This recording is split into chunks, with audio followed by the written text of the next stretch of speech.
Happy birthday to you. Happy birthday to you. Happy birthday, dear Rocky. Happy birthday. Shall we?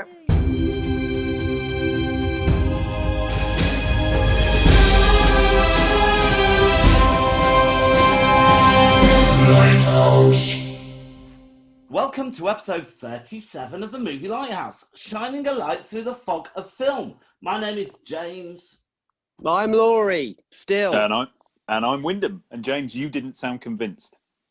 Oh, well, I am, definitely, James. And can I wish you guys a very happy birthday? Is it our birthday? Oh, shit. Me and Laurie miss this every year. We are We do. years old. 3 years old. Can you believe it? Doesn't Look at time us, fly? man. So Well done. What we're doing? Well done. Congratulations. Crawling, we're walking maybe now. We're definitely bumping into stuff, yeah.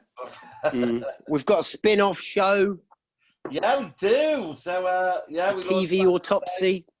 Yeah, so TV Autopsy, which has an amazing theme tune. I don't know if you've heard it. Yeah. That I haven't theme heard it tune, yet. I'll tell you, that's Oh, something. my God, it's something else. It is something. It's both something and something else.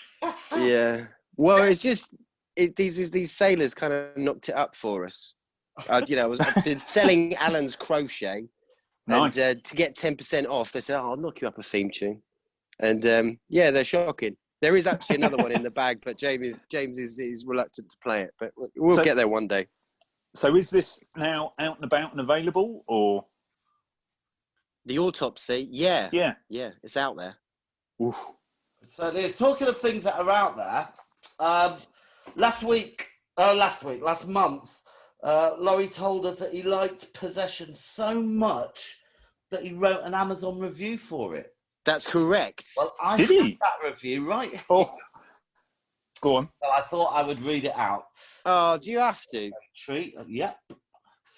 So I won't do your voice, Laurie, but I will read Oh it. no, go on, do. Right, people, this film is tremendous. I knew hardly anything about it before I watched it, and it blew me away. What mainly grabbed me is its utter ferocity and intensity. Just keeps growing and growing as the film goes on. Some real turn-up-to-11 stuff is delivered. The performances are outstanding. Isabel, Johnny, Sam Neill, Heinz Bennett, all giving seemingly everything they have. Blood, guts, and gristle. It must be said, Isabel Adjani's performance is particularly outstanding. The metro scene is astonishing, pure visceral, and truly unforgettable. Even though the genre horror seems to be tagged to this film, it's far more than that. The first half portrays a relationship breakdown in such a brutal, grisly way, it brings Lars von Trier's Antichrist to mind, which I'm sure Possession must have been an influence. Science fiction, art house, comedy, noir are all there in buckets, and having a Berlin Wall overlooking the story is a wonderful idea. The superb build of the film and answers giving heading to the end gave me a Hitchcockian experience. Dare I say, better. The kids, the bath, Sam at the door, Isabel's look to camera, and whatever is happening in the sky. Again, this film is tremendous. Owing to its cult and kind of unknown status, the price is a trifle more than a standard DVD. Totally Look, worth. listen, let me. I paint thought the scene here. James. I thought you said you were going to read it. I know. Freaking out. Look, just quickly paint the scene. We'll move on quickly. But I was wearing like a top man suit. I was in my first job. It was a long time ago, all right? I was wet behind the ears. But there you go. What was your first job? Well, actually, my real first job was like putting letters into like lots of different boxes, and all the addresses were like weird numbers. But that was a different job.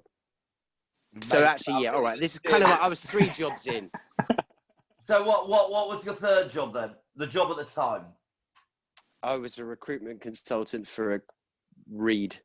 And have you moved on since then? What do you do these days? No, I'm not telling you. Oh, well, I'm in a lighthouse. I'm in a lighthouse, basically, looking after it. You're a lighthouse keeper. All right. Okay, so...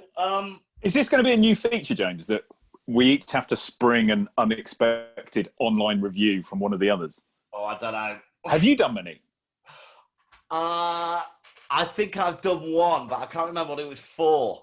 But I have a pseudonym, so it's all my But that's reviews are under my pseudonym. Yeah, but I know what that pseudonym is, so I can still dig it out. Van Dubla. Tell people my pseudonym. That's the point of the pseudonym. It's secret. All right, sorry. Jesus, I'm going to have to change all my artistic ventures now. Right, Get anyway. Alan Smithy on. So did you guys listen to the review from the Nine Lives guys? Grace and Perry Productions? Yeah. And I Yeah. was astounded the fact that you didn't actually say, look, Grayson, dude, your name is literally one little curve away from Grayson Perry, who is, a humanity, a treasure of humanity, as it were. Yeah, but they were really great, really positive guys that are just doing it. They're Americans. That always kind of has a certain motivation when you hear the twang. There's always an upbeat, positive. I guess obviously they're promoting their own work, but that side, it's good. In my book of how to interview people for podcasts, it does say on the first page, try not to offend the people you're interviewing. You teetered with that though. I like it. It was edgy. Yeah, but that's the point, right? You can't just blow smoke. Anyway, they've been in touch. They're nice guys. It was really nice chatting to them. But they wanted to let us know about their Nine Lives Scary Story contest. This was 7 weeks ago, so I hope it's still going. But they wanted to say that if anyone has a scary story that they'd like to tell us about or reenact or make one up, that's 1 minute 30 to 2.5 minutes long, then just send it over to them. The winner gets announced on Halloween. They get $100. Oh, wow, I'm definitely entering. A special edition Nine Lives t-shirt. So you can find them on Facebook. Nine Lives started with a 9, number 9, and then INE.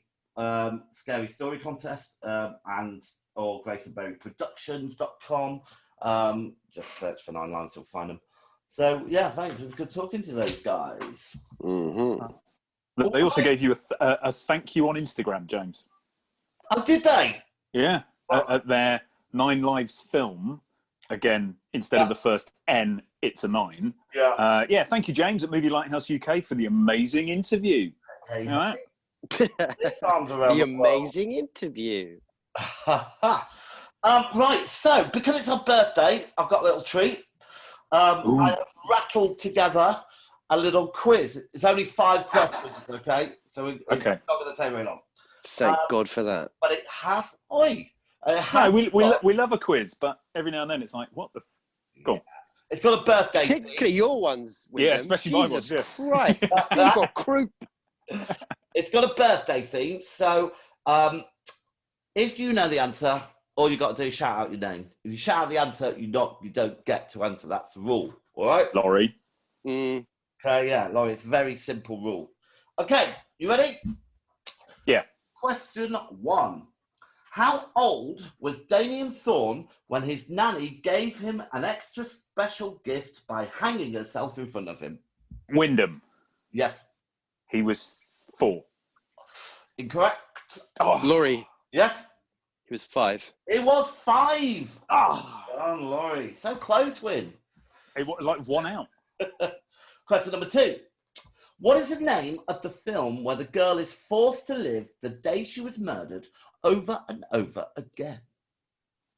Oh, yeah. That's quite a recent one, isn't it? Yep. Can't remember. Wyndham. Yes. Not this again.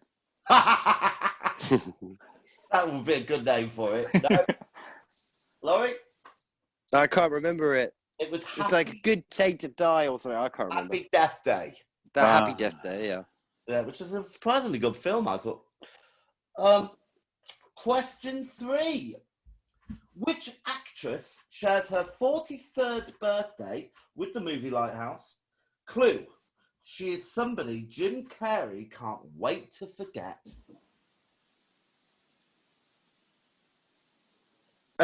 So that's... Jesus. How could I forget? Kate Winslet? I can't give you Wyndham. Laurie. Wyndham. Kate Winslet. It's a right. Yeah. Yeah. And the film is obviously Eternal Sunshine of the Spotless Mind, which is good. It's good fun, isn't it? I haven't seen it. I only ever saw it once a long, long time ago, but I remember enjoying it. A lot of stuff in it. Laurie. Question number 4. In which film does Michael Douglas receive a most unusual birthday present? Wyndham. Yes. The Game. Is the right answer. There you go. Yeah. So at best, Laurie, you could draw. At worst, you will lose. Question number 5. Which film celebrates the birthday and the death day of the title character?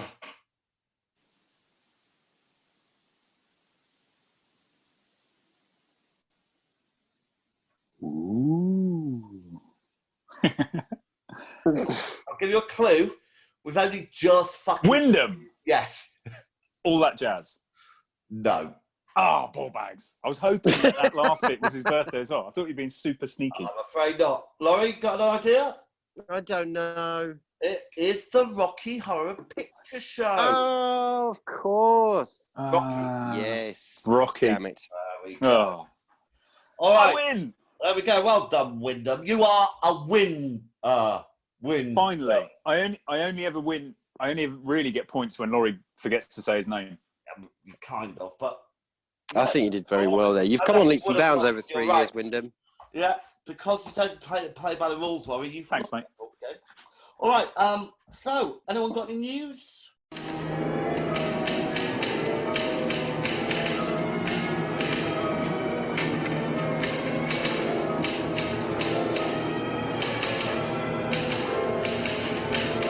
Hi, hon. How's it going? I do, a little bit. Oh, great. Just very fleetingly. So there is a new, actually probably more for the other podcast, but there is a new series coming out based on John Wyndham's Midwich Cuckoos. Oh, you're such a name dropper. Is it because... Well, you know. Yeah, exactly that. But yeah, so Midwich Cuckoos, really, really, really good book, really creepy. It has been made into a film called Village of the Damned, which was directed by... I want to say... Claudia Wells. No, JC. Jesus Christ. Yeah, one of his lesser-known works. No, John Carpenter. Oh, wow. And it's been... But the new series, it's a mix Hold between... on a minute. Right, there's 2 films. Right. The original wasn't directed by Jim Carpenter, I don't think. Who's Jim Carpenter? Oh, sorry, who did you say? Is that John's brother? I always get that. Or is it Jim the Carpenter? Which is one we've never Who is the original of Village of the Village of the Damned? No. Let me. Anyway, it's a British director. sorry, so we're talking about the kids, aren't we? Where people have been impregnated by aliens. Yeah, and they know stuff they shouldn't. It's being written by David Farr, who wrote Hannah and The Night Manager, and I think it's HBO and Sky collaboration, but that will be coming soon. Are we not going to mention that, Eric, then? Yeah, go on. We already have the last flipping episode. I don't remember. It wasn't I thought dead she the died. last episode. No. Yes, she was, because I was talking about Eartha Kitt, and I was talking about all the Catwomen that I fancied, and she was like my top bill. I have no recollection of this. I have no recollection of You that don't either. have any recollection. You've been very busy, and We both I have, don't haven't we? You've been very busy. You're the one moving house. Do you think I'm always busy. you're the one that's at fault here, Laurie, for a change? Anyway, make time, edit. I'm definitely leaving this bit. No, you're not. I can't imagine I wouldn't have contributed my favourite Catwoman if we'd had that conversation. Yeah, Look, for frick's sake, I bet my balls on it. Well, we can work it out very easily because I can work out when she died, and we can work out when we published the last. Covered it. We talked about Catwoman. I can tell you she died on the 10th of September. Yeah. Okay. 4 days before we recorded. Hold on a minute. And we released our dog. We released yours on the 6th of September. What? So unless you're slightly psychic, Laurie, you're full of shit. Edit it. Let's talk about Diana Rigg. Well, Oh, now you want to talk about Diana Rigg, or is it Eartha Kitt you want to get onto? What? well, look, she was brilliant. I saw her Yeah. at the National 20 years ago. Did you? Playing Mother Courage and Mother Courage, which I found intensely boring at the time. I have to say, it's a Brecht play that just went on and on and on. But She was brilliant, wasn't she? yeah, I'm just looking at her IMDb. she was in Game of Thrones, kind wasn't she? Which she was, yeah, which was superb at. A great Yeah. episode of Doctor Who. I can't remember what the name of it was called now. But 71 acting credits she's been given on IMDb, 71. going all the way back to 1959. Wow, and she was Wow. a Bond girl, wasn't she? Yeah. And she was in the remember what one she Avengers. was Yeah, Wow. Well, she was in on Her Majesty's Secret Service. There we go. There you are. Great one, actually. Right. I really like that one. Yeah. Well, Hmm. she will be missed. She will be. Anyone else got any news? I bumped into something quite cute. You know Fast Times at Ridgemont High? Yes. That 1982 classic. So I think there's the state of California, for some reason or other, it seems a bit bizarre, but they pulled all these kind of like high celebs together to do an online reading of it. And I just find it very cute because you basically on there, you've got Sean Penn, Ray Liotta, Shayla Booth, Julia Roberts, Morgan Freeman as the narrator, Matthew McConaughey, and then Jennifer Aniston and Brad Pitt together. And they're playing kind of like the love couple in the film. And it's just like this, really great, you look in, they're all online. They're all just sat there with their very high quality cameras. And they're just doing this read through. It's really great fun. That's obviously what celebrities do when they start to get starved of attention. Yeah. But it's a bit Guys, we've got to do something. What can we do? We've got to be relevant. Shayla Booth is off his mind. He's properly getting stoned because he's playing this stoner, and he's properly there, like doobing it up and acting like a massive bell. But it's just interesting. It's cute. Who is Shayla Buff. Yeah, that's a big Shayla Booth surprise. thing. Almost was the new inception of Indiana Jones, but they realised that's a bad idea. They're making another one of those, aren't they? I mean, it's great. Which is great. No, I love that because Indiana Jones is not a superhero; he's just a man, isn't he? So if you're interested in that character, frankly, his knees were going in Kingdom of the Crystal Skull. So. Hell, they were. But that's what would happen to Indy, Yeah, but he can't swashbuckle with dodgy knees, can he? Exactly. So, but you can have good writing. There's been many a high adventure with an old dickery man in it. Oh, so the film's going to be him sitting down writing his memoirs. Sounds great. I love the time the Nazi's face melted. Right. It's the London Film Festival. Any of you guys going? No. No. Well, I am because it's all online. Oh, check you out. But I've got myself a couple of tickets. Oh, great. So I'll bring those to the table next time. But yeah, it looks quite good. And it's great that it's online. Because we couldn't get any of the tickets we wanted last year, could we? No, we were quite... Yeah, got nailed. Well, we were slow. I seem to remember someone delayed that process until all the tickets had gone. Not you, Win.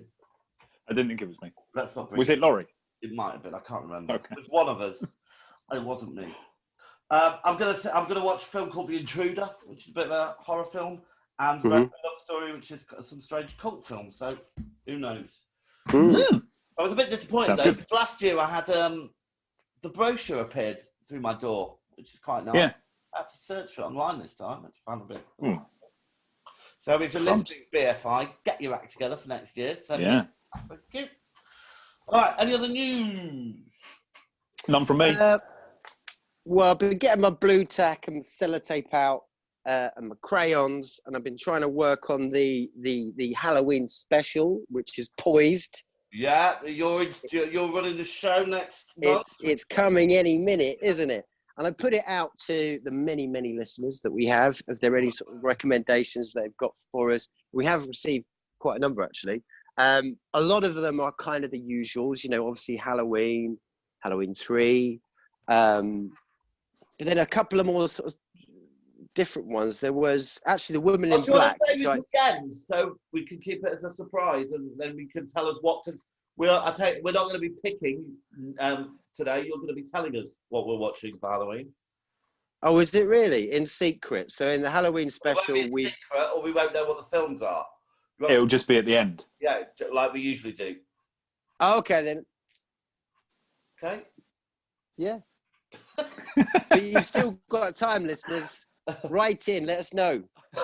No, they haven't got time. How can they have time? I'm sending it out to them sort of telepathically, I suppose. Something seriously going wrong with your time coordinator. I'm in many places. You're either in the future or... your flux capacitor has gone wrong. All right, so new feature, the trailer trawler. You're going to need a bigger boat. The trailer trawler. Yeah. Woo! It's the boat that brings you flashes of the future. Ah, like an unwantedly landed porpoise. So I just wanted to talk a little bit, now the films are coming back into the cinemas, a few trailers that we may have seen. Have you seen the trailer for Dune? No. Yeah.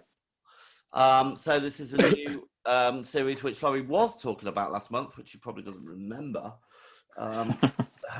What do you think, Laurie? Because I can't get past it. Again, it's like what's that film with the people who aren't really people? Blade Runner. Can't get past the first 10 minutes without falling asleep. Same thing happens with Dune. I really like the bit with the big glass alien. Then I'm asleep. Yeah. So you're talking about David Lynch's one, right? Yes. I said that's just a beautiful film. Obviously, David Lynch disowned it because that was really his first experience, just coming out of making obviously Eraserhead, then Elephant Man, and then he was really the hot ticket to pick up this huge film called Dune that they've been trying desperately to make for years and years and years. And actually, that was first given to Jodorowsky, the guy that did El Topo and The Holy Mountain. And Jodorowsky was pretty much right there. I think they even started filming. They had Salvador Dali as the emperor dude. They had like really, really big names, and they spent millions on it, but it all just fell to pieces. So then they gave it to David Lynch, and I think, albeit, you know, he's disowned it simply because the producers are all over his ass constantly. But it's kind of said that he made kind of around about a 3.5 hour long film, and probably did it a hell of a lot of justice, but they had to cut it to pieces. So that's why he disowned it. But I still love it. I think the look of it is gorgeous. The premise of it is wonderful. You know, there's this special commodity in this universe, which is spice, which allows that wormy dude that you like to basically fold space. So people can travel through space really super easily. And that's this really, really key commodity. And there's this kind of like suppressed species, the Fremen, that live on Dune, which is really rich of that spice. We don't need the whole fucking story. Yeah, I know. I mean, what do you think of the trailer? I'm just asking you about the new trailer. What do you think of the new trailer? I personally was very surprised how similar it kind of feels to David Lynch's version. I think the design of it is not a patch on David Lynch's version, but it seems it literally does seem like a remake. So they put it in some water with a couple of squeezes of bleach. It's a remake. It doesn't seem. It is definitely. Yeah. But I mean, like, it's not even a kind of in any way. Seemingly, it seems more a bleached version, a more shallower husk. And with this story, this line, there's so many books, and the majority of them are quite shit. But some of them, apparently, I will admit, I haven't read them all, but some of them are really, really great. I mean, Tarrant and Rave, the Sylvester Winkler, yeah, he's a big fan, and he said that there's some really, really good stories, and it's a shame that they just keep telling, you know, Paul Atreides' story. All right. So, the trailer? Yeah. What do you think of the trailer? Not a lot, really, just bleached. Great. And the other one I've got is the trailer for The Batman. It's amazing how they can keep just tweaking that title just enough to keep things fresh. So fresh. I haven't seen that either. Yeah, well, it's now clear that the villain of the piece is the Riddler, which is quite nice because at least there's a chance that it won't be so grounded in reality that they actually forget that he is a comic book hero, as opposed to just someone who lives in a really shit city. Laurie, I just realised did you see we're that? talking about Batman again, aren't we? Yeah, we did mention that last time. Have you seen the trailer? Yeah. Great. Yeah, I've Right, seen that's it. a Listen, wonderful I new am definitely picture. living in parallel universe Can't because wait we for that talked next about this in the month. last episode. Well, yeah, but the trailer is a different trailer actually, Oh right, oh I see. and it didn't feature. But I noticed, there's like some gangy dudes, and it's like, who are you? And this time it's not, I'm Batman. It's like, I'm Vengeance. And then he like proper kicks his ass. But those gangy dudes, they were dressed up like Joker faces. And the end of, whacking Phoenix's Joker, the gang that was all surrounding him at the end of the film, whilst he's standing on the car, they've got that kind of like makeup on, and it's just, I think it would just be so wonderful if they can kind of link Wacking's Joker to Face's Batman. But anyway, we'll see. They can. There is no way they would not do that after the success of the Joker. If they, which I'm sure because I know the rights to him, and they'll want to have it in the same universe as that. Yeah, I don't think Joaquin would be up. Well, maybe he is. I don't know. It's not. It's the Riddler. How playful he is. Doesn't listen. No, not as the Riddler. But I'm just saying, in the trailer, there's a Zephyr of the Joker in there. I should imagine, because also if you think about the age difference in the film The Joker of Bruce Wayne and the Joker, yes, probably the same. Well, I'll be able to age him up, won't I? But we've got quite a young Batman, haven't we? Yes. So it would make sense. So I imagine either number 2 or number 3 will feature Joaquin's Joker, almost definitely. Cool. I don't think we're going to get Jared Leto back, unfortunately. All right. In the beam.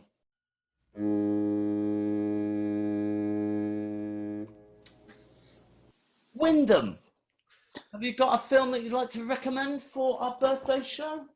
I do. It is 21 Bridges. So this is one of Chadwick Boseman's films. So obviously we mentioned his untimely death last time. It's an Amazon Prime film. It doesn't necessarily sit within our typical genres, but such are the films we've been watching recently. They seem to be blurring a bit. But 21 Bridges, it's a kind of an action thriller cop drama, but it's good. Is it based in New York? Is it New York the one with? Yes. Yeah. So it's just a popcorn movie. It's kind of like hour and 3/4 popcorn movie, but it's good. And how have you been getting along? Did you watch quite a few of his back catalogue? I know you said you. No. Oh, okay. Well, one's all right. Yeah. Good start. Laurie, how about you? I feel ashamed. I've Good. sort of I don't. About time.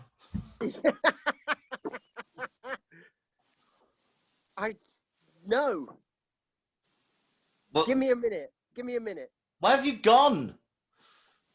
You sound like you're right in the basement of the Lighthouse, Laurie.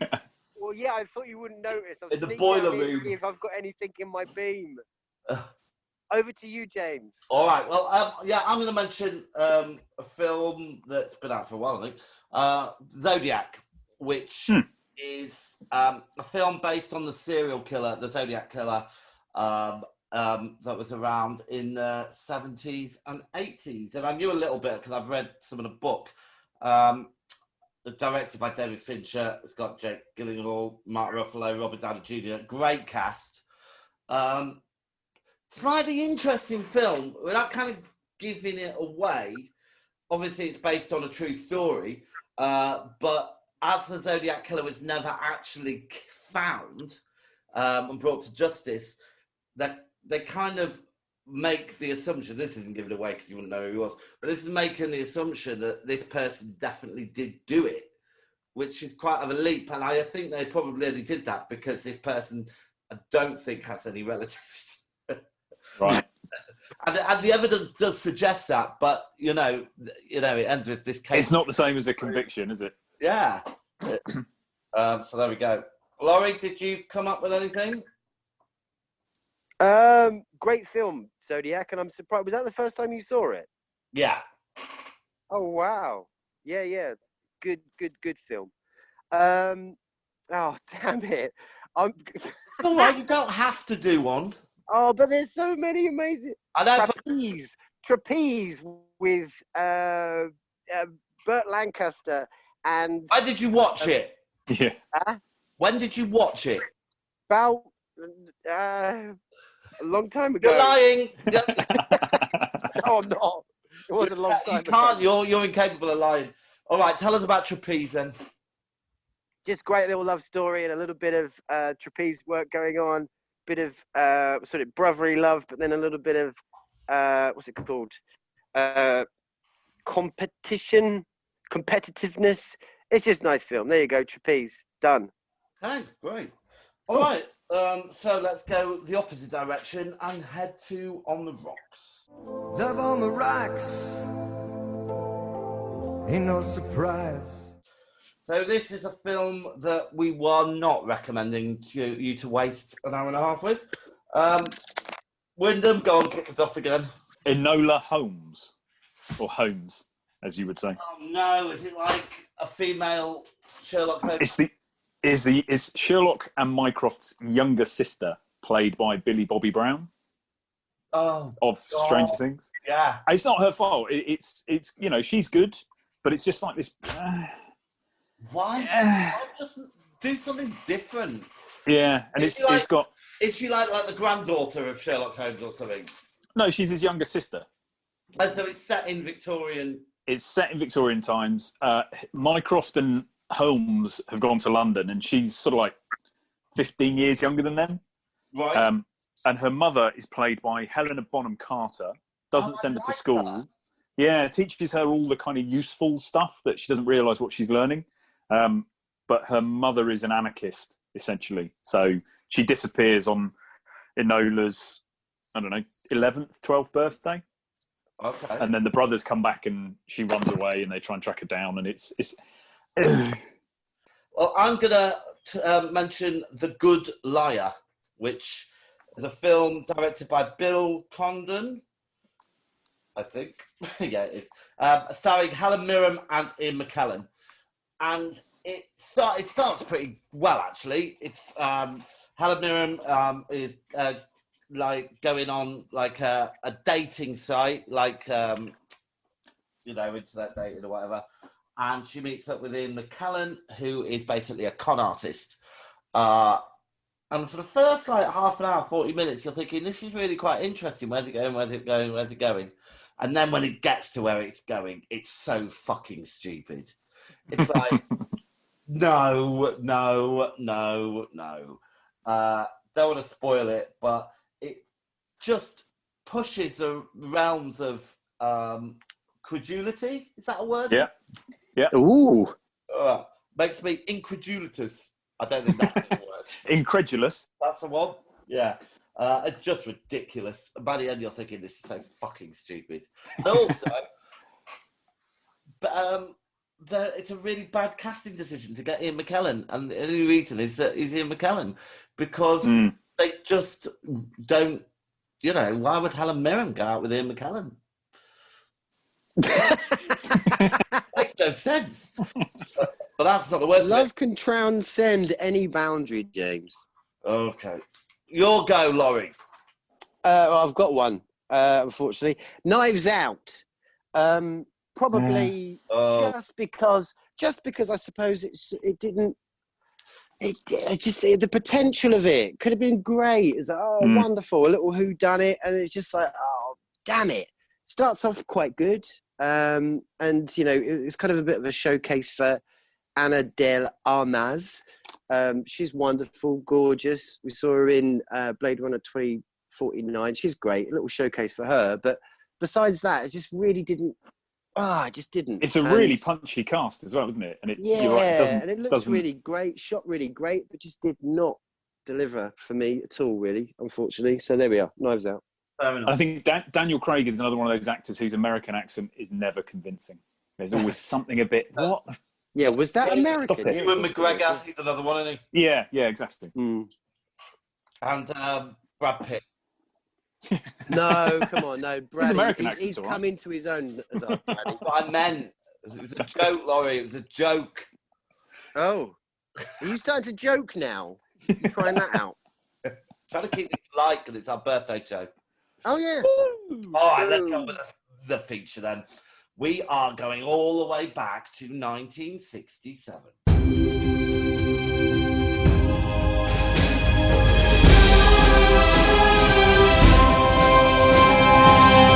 Lighthouse. Yeah. All right, so just briefly talking about the ones that got away. Who's That Knocking at My Door was the first Scorsese film, wasn't it? And it's black and white, and it's got, Harvey Keitel and it's some. That's right, yeah. And it's a good film. It's it's very clear to see where he's going with his career by watching this. It's like, it's signposted about for, Goodfellas, Casino, all that kind of stuff, which is good. But I'm kind of glad we didn't pick it, to be honest. So there we go. And Vulture. If you know anything about Vulture, we'll just no, but No idea. it It was about a dude who tried to scientifically change himself and turned into part man, part vulture. Vulture. I don't know why we didn't pick that one. I am good at what I know. All right, so let me give you a bit of information about 1967. Okay, so in the news, 3 astronauts die in the Apollo 1 tragedy. Well, that's a good opener. I didn't make the news in 1967, am I? There's You'll make the news one day, babe. the anti-war effort and foot and mouth. Sorry, my door's going. I think I've got delivery. Oh. And also, 1967 was the Detroit race riots. So the backdrop in the US was pretty shaky. You need to mention that when he gets back. Yeah. He's likely to edit this bit out, isn't he? Oh, what's that, James? It's here. It's finally here. It's a notepad. Oh. Right. Okay, so. Oh, yeah, I was just saying, James, you missed the point. Also, backdrop to both of these films being released were the Detroit race riots happened in 67 as well. So the US was essentially on fire to some degree, greater or lesser degree. Oh, gosh. Oh, yeah, well, I was going to talk about, the anti-war effort was in full swing as well, anti-Vietnam War. And in this country, we had foot and mouth everywhere. And I know that my grandfather's herd of cattle all had to be killed. Mm. So there we go. Sad times. All right. In popular culture, it was the summer of love. Just before it all turned to shit. For the winter of hate. Yeah. And on TV, the Forsyth Saga, which I've never seen, but apparently it was very popular. The News at 10 premiered. Mm. So, and it was the first time that the test card was shown. Everyone remember the test Is that card? right? That little girl with the blonde Black and white with the clown and a chalkboard. Absolutely. Yeah, very well. It's for a horror film, isn't it? I guess. Yeah. It is, but it's what a beautiful thing. It's just very odd, isn't it? When you think about it, you've got this kind of sort of Mondrian background. Because in those days, the vertical hold and all that kind of shit, you had to kind of tune things in, didn't you, to get it right? So you so all the colours will represent if you get the colour just right and all that. Yeah. And also, it filled masses and masses of airtime. I don't know if you remember, even when we were kids, sometimes the test card would be on for like 10, 15 minutes before they stuck on a cartoon. And then they're in the BBC going, someone get a fucking cartoon. Find the damn... That's a great point, though, isn't it? The amount of airtime that test card, that girl and that clown have had. That's wonderful, isn't it? Yeah. So there we go. In music, the top single of the year was... Anyone got any ideas? Is it the Beatles? No, but it's that famous one that knocked the Beatles off, wasn't it? It was Release Me by Engelbert Humperdinck. Humperdingle. Did you just call him Analbert? Engelbert. Oh, sorry. Anklebert. And the top album, anyone want to guess? Wonderwall Sergeant by Oasis. Pepper's. It was Sergeant Pepper, yeah. Celebrity deaths, we had Brad Epstein. Epstein. The Beatles manager. Che Guevara died. Steve. Did he? Yeah, and Vivian Lee. Really? And the top 5 grossing films were The Graduate, Guess Who's Coming to Dinner, Bonnie and Clyde, The Dirty Dozen, and for some reason, Valley of the Dolls, which we'll get onto in a bit. Really? Yeah. Wow. Oh, yeah. All right. So we'll kick off with our first film, which is going to be Quatermass and the Pit, Oh, Yeah. okay. which has the US title 5 Million Years to Earth, which kind of gives it away a bit, really. Fucking hell. Um, I don't understand what's wrong with Quatermass and the Pit. yeah. It's probably And why do they have to I change the suppose- title? probably sound They Culturally, probably- that would. I imagine it sounded communist. You know. maybe that's that probably, but they didn't know who kind of Quatermass was, and I think there was a character called Quatermass. Quatermass. But they had Quatermain, didn't they, as well out there? And I don't know. Alan Quatermain. Yeah, I don't know Was if he he was from already League in of there. Gentlemen? Extraordinary Gentlemen. Alan Quatermain. He is part of the imagine Extraordinary they Gentlemen, looked yeah. People, didn't they? But maybe they sort of argued they don't know who he. Anyway, I don't know the reason behind it. All right, well, let me give you some facts and then we'll play a clip. It was obviously released in 1967. The director was Roy Ward Baker, whose probably highest peak was A Night to Remember, which was the film about Titanic sinking, which is a brilliant film, and in my opinion, much better than Cameron's effort. Hmm. The screenplay was by Nigel Neal, who also wrote The Stone Tape. I don't know if anyone remembers that. Yeah, Stone Tape is fantastic. It's Apparently, he absolutely wrote fantastic. about a shitload. It said in Wikipedia that he's one of the most influential writers of the 20th century for TV. Do you want to guess what else he did? To who? Yeah, the sex something or others. He probably definitely did a bit of work with Doctor Who. I would have thought. I would have been surprised if he didn't. But Halloween 3. I don't think was. he did. You know, I don't. No? Certainly don't recognise his. No. But go on. Okay. Halloween I was- 3. Yeah, I think I could be completely wrong because I get most of my information from them penguins, and you know that, and they do talk a lot of shit. But according to them, I he didn't was realise that we were in the Antarctic in this fucking lighthouse. No wonder it's so cold. all sorts of shit's turning up. I tell you, it's like its own little thing. But anyway, apparently, yeah, I think I'll go off and I'll double did. check it. He did. I'm just Yeah. looking at it now. He did So Halloween 3. He Halloween 3, also I know- did. Yeah, He also wrote the screenplay to your Christmas movie, what's that? Christmas movie. Laurie's Christmas Woman in movie. Black. Yeah. Oh, Holy fuck! I love this guy, Nigel Neal. I did say Holy shit. influential So writer. basically, I just want to quickly say, I know we'll get into Quatermass and the Pit, but there's this big bit where they've got like a TV Quatermass. broadcast. Quatermass, sorry. Quatermass and the Pit. There's a TV broadcast near the end where kind of people get sort of possessed in a way. And that's the theme very much in Halloween 3, isn't it? Oh, yeah. Anyway, Right. So Nigel can I finish Neal. this bit, please? Right. So the budget is £275,000, and it made at the box office 881,000. So that was a success. Yeah. Right. So it had. So this was already a sequel or a remake, I should say. Well, so it's a sequel to the Quatermass experiment. And we had Quatermass 2, but it was also there was also a TV series. And when I watched this, I thought I've seen this before, but I haven't. And then I realised that I'd seen a bit of the TV series. And they're all the same. On the BBC, 1958. It was go. kind of first told. Yeah. It was our notable actors James Donald as Dr. Roning, Andrew Keir as Professor Bernard Quatermass, Barbara Shelley as Barbara Judd, Julian Glover as Colonel Breen. So, Do you think they allowed Barbara Shelley to keep her first name because they didn't think she could remember another name? No. Okay, good. I'm just making sure that wasn't the reason. I hope it was. All right, let's have a clip.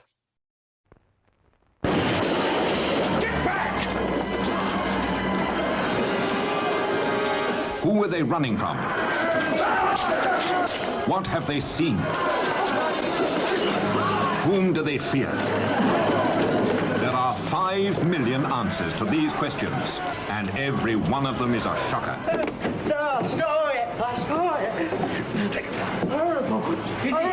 Terror, 5 million years old, spills into our time to make two worlds collide. All right, so like I said, it's based on the TV serial Quatermass in the Pit. Anyone got any connections to the film? Anyone seen it before? I have. I saw it before. So this was yeah, I know. Never This seen is my it before. suggestion. No, I know. So I first saw this when I was about 8, and my dad had recorded it off the TV onto VHS, and Mum and Dad would leave to go to work about 10, 15 minutes before I had to leave to go to school. And so I watched it in 10-minute installments, first thing in the morning before I went to school. Back when I was 8. Why didn't you just? And I thought I remembered thing. Oh, because they wouldn't let you watch because it. they wouldn't let me watch it. I was only 8, so I snuck it in 9 days. Well, this is like I said, the first time I've seen this version. How about you, Laurie? I saw it quite a while ago, and I remember really enjoying it. But then definitely now, this time in watching it, it's much more richer, and I enjoyed it far more. But yeah, I already knew I liked it, and that was, I saw it 4 or 5 years ago. Okay, so connections to the film, most famously for me, is that this kind of model of Quatermass and the scientists was what they basically modelled John Pertwee's Doctor on in Doctor Who. Right. And there's loads of similarities, certainly to it. There's a story called The Demons, and it's set at Devil's End as opposed to Hobbs End. And he's basically John Pertwee plays Quatermass in it's very earthbound. They've got the army, all that kind of stuff. Yeah. There we go. All right, so what do we think? Laurie, kick us off. I think it actually. Bear 1 minute. Are you doing a 1 minute synopsis, Laurie? Oh yeah, sorry. I don't know. Laurie, give us a synopsis. Okay. Let me get my timer on it. Hold on. Oh, nice Hold one. on. Go. Right. Okay. So we're in London, and there's an underground, and some work's being done on the underground. I think they're extending the central line, something or t'other. And then a dude finds a skull. He's like, "Oh, look at the dashes on there." And quite quickly they start finding other shit, like a big kind of weird thing, looks like a bomb. It's got to be a bomb. So they call the army in, and then they realize this ain't a bomb. And then Quatermass turns up. Quatermass turns up. Quatermass. It's like, no, I don't think this is. And the scientists are like, it definitely isn't, because there's like other skulls that are kind of really weird. And this is 5 million years ago, this stuff was here. So this is kind of like early origins of humanity stuff. Super 10 important. seconds. And then it grows and grows and grows, and we find out all these mysterious hauntings and stuff of this place is related to what this stuff they found in the ground And is. that's a minute. Really good. Well, that's not bad at all, really. Well done. So, Wyndham, you obviously like it. I do, yeah. Well, I thought I remembered more of it than I did, because I hadn't seen it for 36 years. It's just the bit I now, as I was watching it, the bit that really jumped out was the bit where he's died. So essentially, these are Martians that have landed on the planet 5 million years ago. And when he's dissecting it, the eyeball, the covering of the eyeball with the tweezers, that's the thing. That's the image that had stuck in my mind from when I was 8. But it's just like dramatic, and people charging around on these boards underground, running around up to this amazing spaceship thing. And Yeah, it's good. It's dramatic. It's properly 1960s British theatre actors kind of going into screen. It's I don't know really where they were, interesting you but say that's the about feeling that. they give. What about you, It's Laurie? interesting. No, I was just going to say, just to Wyndham's point about the eyeball, it really struck me, that scene. It lingers on it, and the way they've designed it, obviously, you know, the eye and the gunk that's over the top of it, and the way he's pulling it off. I was like, this is, as a kid, because this film is very held by a certain generation, saying this is, you know, a master, a real classic, terrifying kind of stuff. And I think back in the day, I get it, and particularly that scene where he's pulling the gunk out of the eyeball. I'm like, ooh, blimey, they really linger on that. It's really interesting scene. So yeah, that's cool that was a bit that touched you.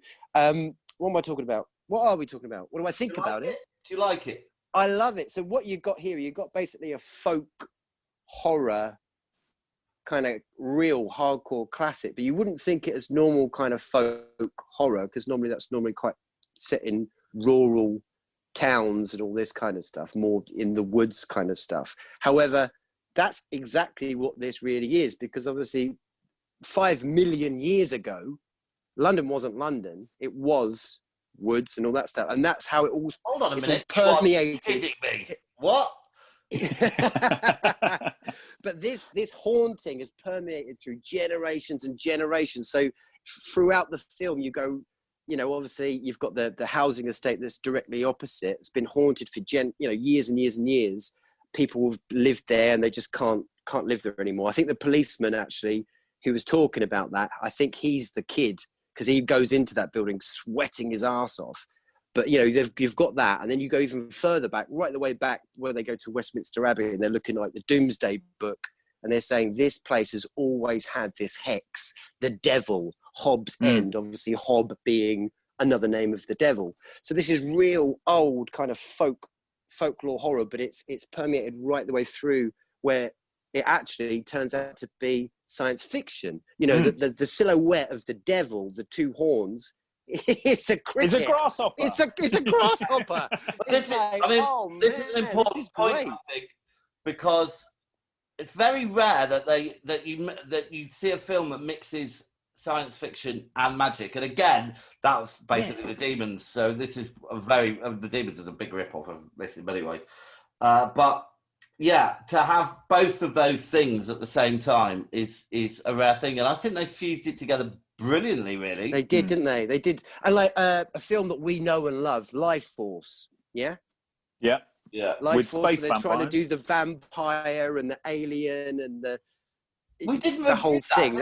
We haven't reviewed it, but we've all seen. We kind of did. We did. Yeah. But it does deserve definitely its own kind of lump. But Life Force definitely hugely influenced by this. But the Life Force just doesn't work. It's not, going back to Nigel Neal, he has beautifully put this together. And that what struck me quite quickly at the beginning when I'm watching it this time. It's so, every scene moves on. It all links in. It's really well put together, this. Whereas like Life Force, like I say, it's just a complete freaking mess. Trying to do the same thing. The other thing which makes it, I think, surprisingly work is that it's still kind of retains the 6-part episode structure of the TV series. So it's not just restricted to like the 3-act, really. It moves along and it's very different, isn't it? So, you know, the stuff that happens at the start with where they find the spaceship and all that kind of stuff is a world away, really, from when everybody's possessed by the locusts or whatever they are. And then there's exactly, and it moves through the kind of the military episode, and then the check out our scientific mind reader that we've invented. Oh yeah. Oh yeah. Oh no, he calls love it. it. No. He calls up his mate and he goes, "I want you to bring something to London. The special signal stuff." The special signal stuff. And the other thing it does, which was again kind of a first, more or less, was it was a franchise, and these were virtually unheard of in the 60s. I could only really find 2 other franchises that were going on around the same time. Anyone got an idea what they could have been? The Avengers? No, because that wasn't a film. Oh. So James Bond. Yeah, yeah, yeah. Oh yeah, of course. And the Pink Panther. And that's it. Yeah. There you go. I have to say, I do absolutely love the scientific method in this. You can tell that Nigel Neal may write a great script, but he's not really in the detail of the science. That they literally look at a skull and go, 5 million years old. Yeah, definitely 5 million years old. And then when you've got Quatermass trying to dissect the eye. Yeah. Quatermass is a rocket scientist. Yeah. It's like, what the yeah, come on in, have a go, pull a leg off, take it over there, tell us what you find. Don't worry about it, it's fine. A bit of everything. It'll all stand up to peer review in the end, don't you worry. And he's incredibly patronising. There's a bit where, who is it? There's a guy reading, that's it, they get that guy in, don't they, who's reading the history book, telling some kind of important exposition. And he just cuts him off halfway through. Yeah, I'm off now. I'm going now. Yeah, he could have waited. He had one more sentence. Miss Judd will listen to the shit you're spouting. I don't have time. What do we think? Go on. No, go for it. Oh, go on. I was just going to say, I really like the dramatic... I know you're going to cover these, so I'm jumping around. Apologies. I really like the dramatic music to start. The credits, they're short, straight to the point, energised. It's good. Oh, well, I put nothing special. I like the sound effects. The music's good on this. The music is good. Laurie? Huh? What do you think of the music? Yeah, it's good. It's good. I've forgotten the name of the guy, actually. I was supposed to have made a note of it, who did the music. But yeah, he was very much instructed. The music really needs to kind of really, really add to the story or to the emotional tension and just add those other dimensions. Where I know it sounds kind of straightforward, where you should imagine every film musician would be tasked with that mission. But they were very specific about this, and I think he did it very well. Cool. All right, so let's talk a little bit about some of the performances. So I was a little disappointed with the portrayal of Quatermass. I thought he was a little flat. I don't know. It just, for me, it just didn't really grab. I thought it could have been done a little better, really. He was a bit of a... I'm just thinking this now. He was a bit of a Quincy. You know, that kind of just randomly shouting. It's like, what? It's because it's the dissection of the eye. That was it. Yeah. You think of Quincy. I quite I didn't remember him. He was different to how I remembered him. Obviously, it's been a long time since I saw it. But yeah, I preferred Dr. Roney. I did, yeah. His excavation acting was excellent. Yeah. Real concentration at the face of the clay wall. Good sweating. Yes, yeah. Good dashing around in a three-piece suit. Yeah. It was purposeful. Great suits in this. Obviously, whenever I'm thrust back to the 60s, I'm just constantly looking at the ties and the suits. And on this film, they deliver in abundance. But I'm with you guys. I think Roney was, he had that real sort of charm about him. Good teeth as well. Actually, terrible teeth, but I quite liked it. Good for them. Yeah. I identify. But Quatermass, just a little bit, didn't quite click, as it were. And I think there's you get the couple of times where they're inside kind of the spaceship or whatever it is, probe, whatever it is, and it sends this vibration. You get these close-ups of everyone's faces wigging out, and Quatermass's face is like he kind of loses all credibility with his faces. That's a good point, actually. Whereas the others do it all right. Yeah. What's his name? The guy Julian Glover, who is in. We were talking about Indiana Jones earlier. Yeah. Is in the one with Sean Connery. That's it. Yeah. The Last Crusade. Yeah. Last Crusade. His eyes rolled up well. Yeah. Really well. Yes. Yeah. But good performances, really, I guess. Let's talk about the design and the effects. I thought the ship looked great. Yeah. Very convincing, really, since it was 1967. Yeah, it looks cool. I I put. Remind me about this bit. The melting effect doesn't really work. Oh No, that was a shit. the chamber, the wall across the chamber, it was kind of like a fracturing. That kind was it. Yeah. Yeah, so you get the image of them looking at the wall kind of cracking and fading away, but that is definitely a very different kind of visual aesthetic to everything else that you're used to in the film. Yeah. You know you're looking at a special effect.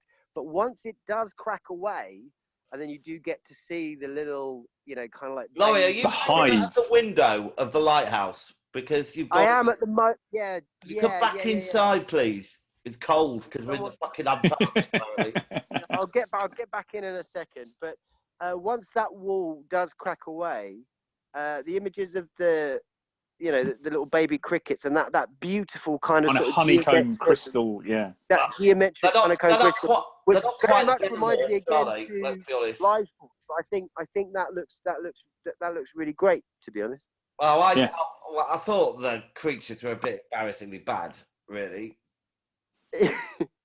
Well, yeah. Once you pull them out and get a proper look at them, I mean, like a lot of times they say less is more, and there's a lot of truth to that. But they don't do that with this. They give it in spades, and yeah, it's not the greatest, but good on them. And I thought, when they're doing the brain scanner and they put it on the TV, it kind of reminded me very much of the Clangers, to be honest. Yeah. So that is apparently, so thank God that they actually tell you what you're seeing. It's apparently a ritualistic slaughtering. Yeah, that was... Of insects. It's not very clear, but they obviously figured it out. It's a bit Imperial Marchy as well, isn't it? They're all just in these ranks of... And how did they move? Jumping and leaping. He was brilliant. Yeah. Duncan Lamont, who played Staddon, who was the guy they brought in to drill through the chamber before they release all the crickets. When he gets possessed, his skipping and hopping and running out of Hobbs End train station and then running around the place is proper bedknobs and broomsticks. But this is it. This is it. It was a time before they started taking horror incredibly seriously. So you still had quite a bit of comedy kind of in bits of this. So that kind of leads me on to talk about the sewer pipe to maybe a couple of plot holes. I want to just I just want to quickly say, just on that point of where you say he's leaping and skipping, it does look absolutely ridiculous, doesn't it? It's like, what the fuck is that? And he's putting this sort of silly kind of like euphoric kind of face in a weird way. Now that goes back to where we said about the folk horror, so old, kind of stuff. It's proper Morris man dancing. Exactly. That sort of demon, that possession, and you're like skipping, jumping, like demons. These pouncing demons, and that's linking it back to that. And then obviously we know that they're fucking crickets, and crickets can probably like kick up a good amount of footage on a leap, and that and that all kind of links back, and I love the way that all ties into that sort of folklore-y kind of stuff and makes some weird kind of science fiction sense of it. Yeah. Anyway, I'll shut up. So Paul, they said it could be a sewer pipe when they start the excavations, and the reason they were fixing a pipe. Why didn't they notice the spaceship when they were putting the pipe in the first place? Well, there wasn't a pipe there. Oh, that's a good point. Yeah. Yes, good point, right? Yeah. What's your next point? Yeah. Next plot hole? Honestly, Nigel Neal, he's got this wrapped up. Hold on. There's a really wooden scene towards the end, I remember, where they're talking about resisting the aliens. And like in the pub? Yeah, I think so, but it's outside, I think, because like they say it, and then as an exclamation point, the lamp post falls down, and it's just a little bit creepy. Anything else you want to talk about? It was set in St. Nicholas Church in Chiswick. Lovely. I'd say quite like a key thing about this. So basically, we learn that they had come down 5 million years ago, whatever it was. It's actually interesting that the Americans called it 5 million years on Earth or whatever, because that's British have got a different million. So they should have called it 500 million. Anyway, but because they've been there They've got a different million. I think you're thinking about billion.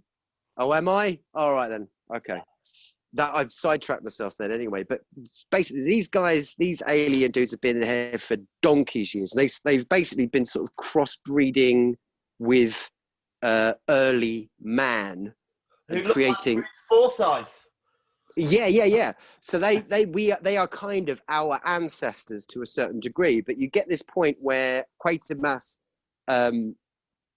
has been possessed, but for whatever reason, Ronnie isn't. And it's basically because some people, it's in their DNA. They've been part of, this evolution, and then some of us haven't. And that's why Ronnie isn't experiencing that possession, apparently. All right. Memorable scenes. It's been a while since I've seen it, but I put here, love the bit where the lady is going for it. She collapses, and they say something like, "You're all right. Well done." Yeah. Oh yeah, she they put the visioning technology on her. It's yeah, called falls the over. special signal stuff. That's what Quatermass. Okay, sorry. Yeah, go on. With Yeah, and you're right, and they just kind of go, "You're all right. You're all right. Well done." Yeah. Brilliant. I have to say, all through it, the scientific process is astonishingly brilliant. When so just the immediate jump to 5 million years, and then he's quite massive. When he's talking to the military, they say, "Was this really a Martian?" And he goes, "My guess is," and then whatever else he says after that, he's going, "Well, okay." But I also really like the scene when Breen gets possessed, the colonel, and he ends up walking down and standing in front of the ship, just being possessed. And then when you come back to him, it's like he's had a Nazi face melt from Indiana Jones. Yeah, exactly. Very, very similar to the way he goes in The Last Crusade. Yeah. He gets super old and kind of sort of melts, doesn't he? Yeah, I mean, it's clear to see why it's hugely influential. Do you think it stands up today? I think it does. I think it holds its own. Very much. Yeah. I think basically if you've got like if you don't read into it and really sort of want to eat it up and appreciate kind of how rich it is, I think you can quite easily look at it and think actually it's a bit shit. But it's far from that. It's just really, really clever writing. And like I say, if you take it as that sort of folk horror bit, it's an absolute work of art. I mean, when you're talking about standout scenes for me, mine would definitely be, once you get that demon head appearing in the sky glowing. I think that looks absolutely awesome. And there's a really cool scene when Barbara she starts going over to the probe, as it were, and she starts levitating and they're grabbing onto her, albeit a lot of the stuff that's flying around next to them is definitely on strings just being waggled, but the way that she kind of levitates looks really, for the tone of this type of film, it looks really quite visceral and terrifying. So those bits. Okay, memorable lines. I've got Quatermass is "I won't resign if that's what you want. Of course not. We'll get along quite well. Why don't you have dinner with me?" Yeah. Any of you guys? There was one other I've got here. "It was a secret job like this one. Well, I'm glad you don't talk about them then." Yeah. Good. Yeah, I think maybe you have to have been there, but there's a bit where Quatermass he's been possessed, and when he sort of gets him out of it, and he says, "Come on, we've things to do that maybe nobody else can." And it's okay, yeah, that's cool. Let's do that. And I have to say that the sci-fi element of this, I think Nige evidently just kind of went, "I don't really know." So when we're talking about that special vision technology, he kind of goes, Roney turns to the man operating it and says, "Set to view visions." Which is brilliant. And then right at the very end, when they're hatching their plan about the things that only they can do, he says, "Mass into energy, discharge iron into it," as if, oh yeah, that makes sense, of course. Yeah. Brilliant. As long as you say it with conviction, that's all you need. Yeah. All right, let's score it then. So I'll kick us off. Performances, it gets a 7 from me. 5 from me. Get 7 from me. Effects, Wyndham. 7. Yeah, 7. 6. Plot, Laurie. Oh, wonderful. Really, really wonderful. 8. It gets an 8 for me. 7 from me. Rewatch factor, 5. 3. Oh, ooh. Yeah, I suppose, yeah, 5. Direction, Win. 5. 6. 7. Cinematography, Laurie. Some parts of it are really great. Some parts of it aren't. 6. 4. 5. Sound of Music, 2 from me. 7. 6 from me. 7. Okay. Originality, Wyndham. 7. Yeah, 7. 6 from me. Enjoyability, Laurie. 8. 7. 5. And life-changing, past or present, I've given it a 5 just because it was hugely influence on Doctor Who. I have also given it a 5 because it's the first film I really remember. Great. Your highest ever life-changing score, I think, Wyndham. No, it's not. RoboCop is. Robocop. He tend it. What was yours, Laurie? Sorry.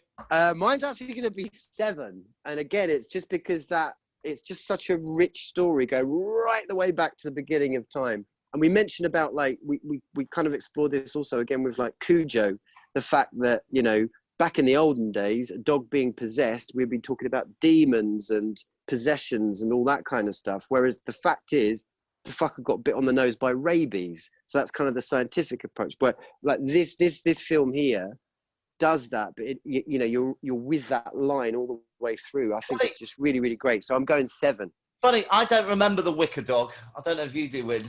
The Wicked Dog. Great idea, man. Great idea. All right. So it gets a total of 57 points from me.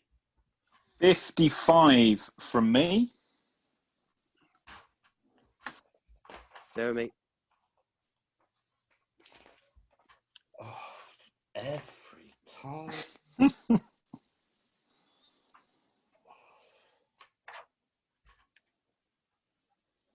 Boo, boo, boo, boo, boo, boo, boo, boo, boo, boo, boo, boo, boo, boo, boo, boo. 68. Oh, perfect timing.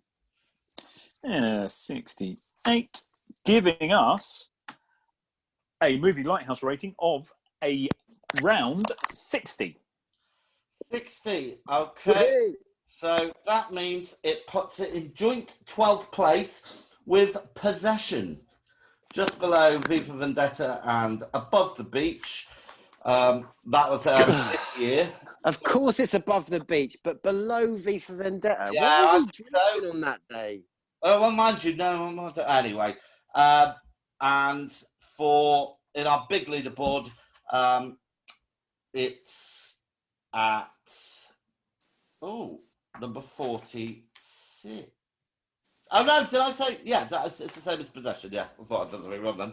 Yeah, it's number 46. So it's by no means towards the bottom, but it's just no means towards the top either. It's middle fair. All right, so the next film we're going to do is Valley of the Dolls. Again, released in 1967. Director was Mark Robson. He did Peyton Place, which I've never seen.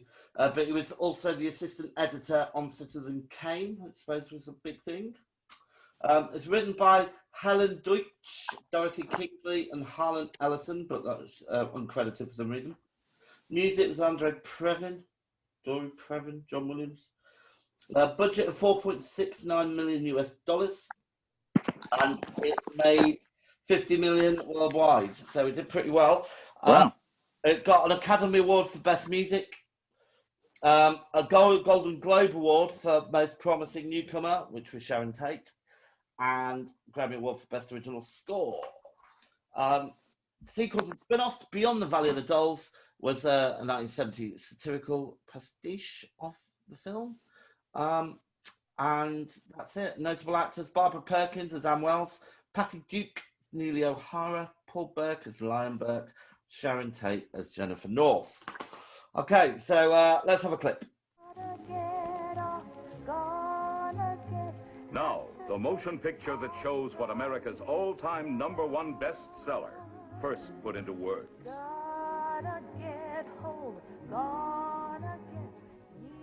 I wasn't much of a man living with you, Neely, but that's over. I'm straightened out now. With that little whore! That little whore makes me feel 9 feet tall. Dolls, the instant turn-on. For instant love. Instant excitement. Ultimate hell. Yeah. Oh my God, yes. Right, Laurie, Yes! give us a synopsis, please. 1 minute on the Oh. clock. Oh, hold on. Right, so hold we've on. got You've got a couple of seconds to think and go. Not very good. Annie. She's engaged to be engaged. Comes from a sleepy town, but she goes uptown to the big city to become a PA to a fat cat Bellows. agent who's part of the business, Bellows. And he's a hot ass. He looks after lots of artists within the business of show. And, you know, first day, he sends her off to a particular job that he knows it's going to be a bit of trial by fire kind of thing. And she meets a real hard-ass, old-school Broadway star who rips up the contract that she's supposed to sign and says, tell him to stick it up his ass unless he does da-da-da-da. And then with that, around that show, you kind of meet these three characters. So you've got Annie, first of all, but then you've got the kind of like the up-and-coming star who's Neely, I believe. And then you've got the kind of sort of Five the body who's kind of Marilyn Monroe, who's Jennifer. Oh, that was a long And that's it. That was a long minute. All right. I was, and I didn't give you anything. So it's kind of the whole soap Well, story to be of honest, that. this film didn't give me anything really on it. So It's about the rise and fall of three women yeah. associated around showbiz. I mean, a connection to the film. I mean, it reminded me. I thought it was connected a little bit to all that jazz. You know, looking at the underbelly show business. I did wonder whether we'd broadened our the category of films now to include musicals. No. So this film is cult, like with a capital C. I mean, this is on par with the Rocky Horror Picture Show. People go to cinemas, and there's all sorts of other. Yeah, but I wonder if that's more to do with Sharon Tate and the thing. No. No? No, not at all. Not at all. It's kind of cult at all. I mean, it's got some really stupid bits in it, like. Man. I'd never seen it before, and I was bored. Really? I'm being bored and incredulous again. Wyndham, what did you think? Really? So I didn't know quite what it was going to be about. I didn't read up on it beforehand. I struggled to begin with, and then kind of my modern day 2020 attitudes were inflamed somewhat by this film, as I'm sure you can imagine. Absolutely. It kind of felt very much like, what is the story here? What's the kind of message? Is it, be careful what you wish for, because you've got three women who want to go and experience the world and have this adventure and end up in show business or through show business, and their lives crumble to a degree, to varying degrees? Or is it, be content with a smaller life? Or is it men are awful and will use you up? Or, yeah. So I got into it the more I watched it, just because that part of my brain could sit there going, oh, yeah, that's fucked up. Yeah.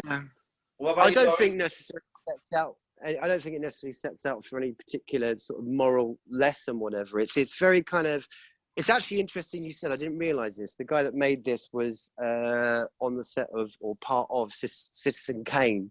And this film caught me pretty much immediately, actually. There's like a schlopsy beginning. She gets on the train, she's going into New York.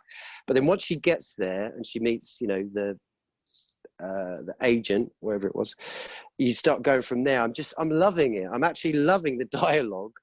I think it's actually quite witty, quite sassy. The dialogue is twee and melodramatic. No, I like it. It's definitely got that melodramatic sort of soap opera tone. And it's kind of, this film is kind of regarded as kind of bad. But I disagree. I really love it. I think I really love it. I mean, kind of the core premise of it is you've got these three women and their relationship and kind of their different lines, what happens to them. And it's very 60s. The film is profoundly 60s. Well, Yeah. But in a more sort of positive light, because outside the door, like we've already said, you know, America is very fractured. So you've got, you know, obviously the war thing going on. You've got the race thing going on. So that America was in a huge problem at the time, and you kind of you don't get a sniff of that in this film. That's what I mean. This I film think exists it's more definitely in its own world. I think it's more. Hold on. I think it's more based in the 50s and the 60s. To me, Definitely, yeah. You've got definitely you've got that felt old sort of dated. 50s. It felt dated even when it was released. Yeah. Absolutely. Maybe And I think nothing that's a really. It very good wasn't, point, you know, yeah. it didn't feel modern in any sort. No, not at all. So it definitely lives in its own world. But you're right. I think, yeah, actually, kind of the character stuff is much more 50s. So if you wanted to kind of say or attribute any sort of real character to these three different women, sort of, you could argue maybe Jennifer is kind of Marilyn Monroe-ish kind of thing, and then Judy Garland would be Nellie. So, you know, taking loads of dolls. Judy Garland wasn't in it, like a horse. What? Laurie, Judy Garland wasn't in it. No, the link between Julie Garland's real I'm life trying to and attribute Neely O'Hara. Jennifer. She's the body. All And right. apparently she's got no brains. Well, you know, Marilyn Monroe. The reason I'm saying Nellie being worked like a slave horse. Judy Garland, yeah? the reason I'm saying it. I love it. Laurie, stop talking! All right.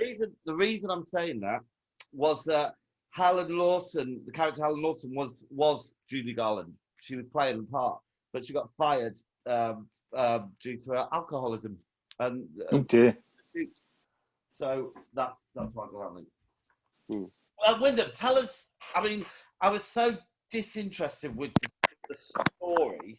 I even got bored reading the Wikipedia synopsis. I mean, what did you think of the narrative, the plot? What did I think of it? I thought it was all right, actually. For what I took away from it and for what I think it was trying to do, I thought it was good. You've got Anne, who, like we were saying, comes into New York to have an adventure, live an adventurous life, and falls into this world accidentally. She gets a job via an agency as a typist in a law firm, and the next thing she knows, one of the partners of the law firm is seducing her, and she's being picked up by a makeup brand. It's like, what the that's a steep trajectory. And I think she's the only one in this who wasn't seeking a specific shade of fame. She was after an adventure, has her adventure, has all the trials and tribulations that go with it, and then goes home and kind of returns having had her adventure, and she can kind of settle down. Neely definitely wants to be famous, definitely wants all the trappings of it, is a victim when we first see her of this grand dame of Broadway, who is worried she's going to be upstaged by this young new talent, gets fired, and then that launches her trajectory. And over the course of the film, going through the Judy Garland type oppression of the studio, ends up almost reenacting the character of the woman who fired her and started her on her trajectory, but without the nuance. Yeah, and so it kind of went around in circles. And as you say, the Jennifer Tate character is, you just have a body, therefore that is your only means to making ends meet. She's got a broken family that's reliant on her, but is also beating her down. And her story is, I think, the most tragic. Obviously, the way it ends is the most tragic, because she ends up falling in love with a lounge room singer. There's lots of pressures in their lives to stop them being together. He ultimately has an incurable genetic illness.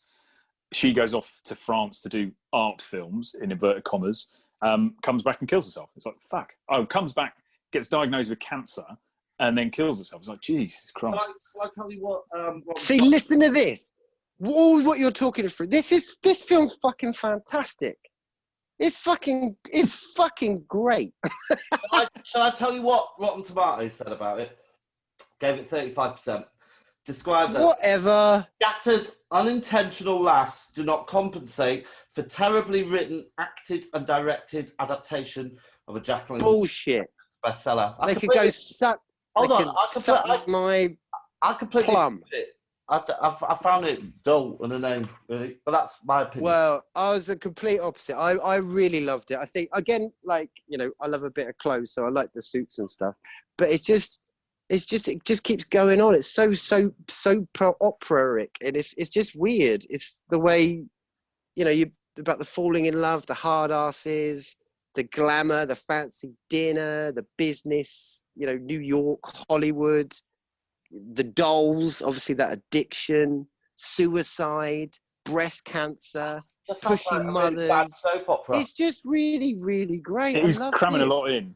Yeah, I agree with you on some of the writing though. It's a bit clunky. Yeah. very funky. There's So, the no, bit, but it's just but- if you but go with it's- it. But you said, Wyndham, representative of the your era. 2020 sensibilities and stuff, Yeah, you really yeah, didn't like it. I think this film is actually really... I didn't say I didn't like think it. there's got they like were loads of, inflamed. like, if you talk about relationship of women and stuff like that, I think there's loads of stuff that's really going on. It's highlighting oppression of women, and there's loads of different elements. I think it's quite girl strong, this film. Very girl strong, actually, albeit in the world they're living in, they're being oppressed, this and the other, but you're with these characters and you get it. You kind of get it. I think it's a proper girl strong film. I love it. I'll stop it now. Yeah, I didn't say I didn't say I didn't like it, and I agree. I think it is that. I guess as the original novel was written by a woman, I'm just wondering whether or not all that oppression is deliberately drawn out. But as it's based on a novel, I assume it is. But and that's why I came back to, I don't know what it's trying to say. Is it other than you're going to have a painful life, because it doesn't matter whether you go and accidentally end up in the... Does that make sense? That the message is always, one of them ends up completely broken, an alcoholic and a drug addict. One of them end up dead from suicide, and one of them ends up going home to her previously small life. Yeah. So I wonder whether that is there's nothing you can do about it. All right. Yeah, I don't know if there's any particular. So just performances, I've just got a. I thought Sharon Tate gave an okay performance. Yeah. Oh no, she's great. She's great. She was, well, I've just put it, she was Polanski's first choice for Rosemary's Baby, and I think they were right to go with Mia Farrow, personally. I don't know. No, I thought she was great. All right. Anyone else have performances? I think Mary, I think her name is, so the old hard-ass superstar from Broadway. I think she's fantastic. That scene where Nellie's like, flushing her wig down the toilet. Yeah. I absolutely loved. Helen Lawson. Brilliant. Yeah, awesome. Susan Hayward, sorry. Yeah, and I do love Nellie, albeit she's, her acting is, they could say, oh, it's too over the top. I think she's really great. The scene near the end where everyone's vanished, and she's always telling herself, yeah, I'm an arsehole, whatever, but that's fine. Everyone loves me. Well, now everyone's gone. Yeah. It's kind of sort of surreal kind of element. She's turning around saying, Anne? Yeah. Jennifer? That's it. Lion? Then she says Mary. So then she goes to Mary, I did like her her old adversary, performance. and then she goes to God, and then she starts screaming out her own name. It all comes from within. You are the beginning, the middle, and an end of your own story kind of thing. And she falls to her knees. Super melodramatic. Absolute. I freaking love this film. Okay. All right. There wasn't much to the effect, but like the montage, there was a montage in it, which I just you got a couple of montages. Yeah, just awful. Can you play the music? Can you play the I'm theme not tune? playing the music. No. Please. No, just the no, theme I'm tune. not. So stop asking. It's not going to happen. I thought the music was bland, so I'm not playing it. It's one song that goes on it all the way through. Yeah. What Who about sang what do you that? think about that scene? It won an Oscar, sang I the guess, song? that song. Oh, look, I might put it Do you know on. who sang it? Do Do you know who sang it? Not off the top of my head. Do we care that much? Dionne Warwick. Oh, you knew? Dionne Warwick. Oh, there you go. Yeah. Just for me, has anyone got anything else they want to say before we wrap this up? I'd Just like there's to- a love. Yeah, go on. Go on. No, you go, Laurie. The lovely scene in the sanitarium. So Tony, he's in a real bad way now, and Nellie's in there because she's been cracked out of her mind trying to get clean, and she starts singing Tony's old song, the one where he saw Jen and they fell in love, and she's singing it, and then slowly Tony comes out of this sort of like coma because he's away with the fairies, and they start singing together. Lovely, beautiful. All right, memorable scene. Go on, Wyndham. Sorry. No, I was just going to say some of the lines are quite special. We'll come back to that at the end. Okay, go for it. I just wanted to point out that terrible song that they did at the telethon, where for me the music is completely out of time with the song. I don't know what that was, but it kind of I've got motion sickness from watching it. Yeah, for watching her, she moves in a kind of weird way. Yeah. Weird. I didn't like it. I think that's when I've had enough. And but, I was looking forward to it. Go on then, give us some memorable lines. So there's a bit where Anne and Lion Burke have got together. They go back to Lawrenceville for a funeral, and she knocks him back. She says, "You can't sleep here tonight," because she's dealing with some emotions. He won't marry her. So he goes to stay at the hotel, checks out overnight, and fucks off to England. A couple of years later, fast forward, they're in California and they bump into each other. And he says, "England's changed, or I have. Somehow the Nightingale just sounded off key." Yeah, I wrote that one down. I wrote that down. That's a good one. And I have to say, there is a brilliant subtitled line in the French art film that Jennifer makes. So it's all kind of, well, yeah, we're getting down to it. Oh, yeah, I'm getting so taken over by passion. Her arm flings out and she knocks a bottle of wine off the table next to the bed. And then the French guy she's with says something, and the subtitle comes up saying, "Gabrielle, the wine almost fell in my shoes." And then it's Le Fin. Yeah. Excellent. All right. And then she says, "I think that's the best one we've made so far." Yeah. Okay. I love it. My favourite line, and this will tie in definitely with the fact I never knew anything about this film, really. I was actually expecting a completely different film. I saw something late at night, and I always thought that was the Valley of the Dolls, but obviously not. But there's a line in it where Anne asks, do you think it's a hit? And Lion says, "It is with me." So that's my line for this film. Yes. Is it a hit? 100%. I love it. All right, let's score it then. And I've got, before we do that, last thing, what connects this film with the awesome Jaws? Jaws? Yeah. Richard Dreyfuss knocking on the door. Yeah, it does. Assistant theatre manager Richard Dreyfuss. Still number one on our leaderboard, Jaws. It's quite a good film. All right, let's score it. Wyndham, kick us off. Oh no, Laurie, kick us off with performances, please. 8. 2. Christ, I've given it 6. Effects, 0. 2. Like the 60s montages and stuff. Yeah, 5. Okay, plot, Win. 6. Laurie? 8. 1. Rewatch factor, Laurie. 7. 0.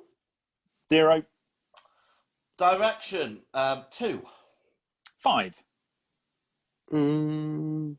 6. Cinematography, Wyndham. 6. There's some great snow in this film, and there's loads of scenes. There's loads of sets. If you count the amount of sets that are in this film, there's tons. I'm gonna say 7. 1. Laurie, Sound and Music. 7. 3. 5.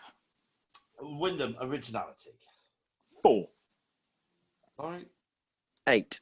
0. Enjoyability, Laurie. 8. Can you guess what I've put? 0. 4. And life-changing, past or present, 0. 0. 3. Okay. So it gets a big whopping 9 from me.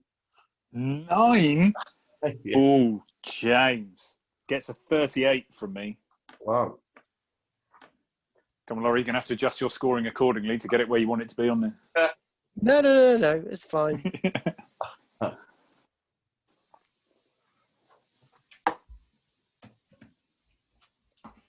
54 plus 13. 67. 67. Which gives us 67. a movie Lighthouse score of 38. Damn it. Which puts Need it to work on my Jedi mind trick. on our 2020 leaderboard. It puts it in 15th place, just above Chud, but below Teeth. Below Teeth. Okay. And in our major leaderboard, it puts it below Teeth, but above In the Mouth of Madness. Now, I thought it was going to get below In the Mouth of Madness. Or poor In the Mouth of Madness. All right. Wow. Well, listen, this has been a whopper episode. It's been like nearly 2 hours here. So, Jesus. It's slightly different because, as we said, it's over to Laurie. I'm having a month off from presenting. So, Laurie, you are going to tell us, I fear, which films we're going to be watching next month. Oh, no. I've got to do it right now. Yes, right now. To be fair, you've had a month to think about it. Let's do a film that's popped on my radar. It was recommended. I've never seen it. Have you guys ever seen a film called Lake Mungo? No. No, I don't think so. 2008. Okay, right. So that's supposed to be a good ghost story. Yeah. I can't believe you haven't done this bit. What? I didn't know it was going to be unzipped here. And you know that request that you put out and you got those responses from the very kind listeners? Are you just going to ignore those then? Okay, all right. So I'm going to shoot for the moon. I normally attribute this film to Christmas, but I'm going to put it in here because I think, again, one of the best ghost stories, well, one of my favourite, to watch. Woman in Black, the TV version, with Daniel Radcliffe from Harry Potter. 100% not that one. 100%. There's actually we're talking about Nigel's recent version. That film, The Woman in Black, this TV version, has never had a proper release, DVD release. And I believe actually only last month it's just been released. So this could be my excuse to go out and buy that because I do love this film desperately. So The Woman in Black and Lake Mungo. Okay. Cool. All right, guys. Well, that's it. Let's wrap it up. And I cannot wait for what delights and treats you're going to have in store for us, Laurie. And remember, you have to put in a massive curveball. Can I quickly change my mind on the last one? Yeah, go on. Ghost Watch. Okay. Should we do that? Yeah, I think that's a great idea, actually. So Lake Mungo and Ghost Watch. Brilliant. Okay, cool. And that's Scream 1 thing, is it?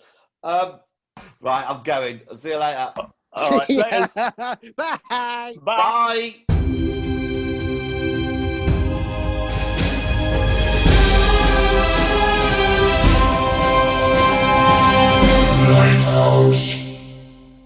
Today's episode was sponsored by the Work Credulity.